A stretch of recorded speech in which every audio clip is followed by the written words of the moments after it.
पगार हा फक्त आकडा नसतो. तो माणसाच्या कष्टाचा, वेळेचा आणि स्वप्नांचा हिशोब असतो.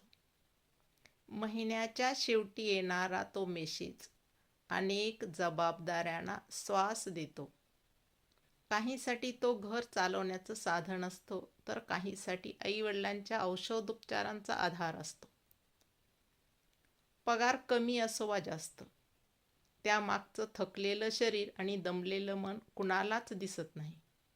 बाहेर असणारा माणूस पगारातच आपली वेदना, कर्ज आणि अपेक्षा मोजत असतो.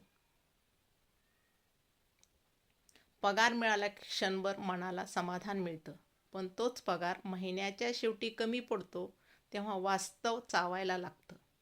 काही स्वप्न पगारामुळे पुढे ढकलली जातात, काही इच्छा फक्त जबाबदारी म्हणून मारल्या जातात.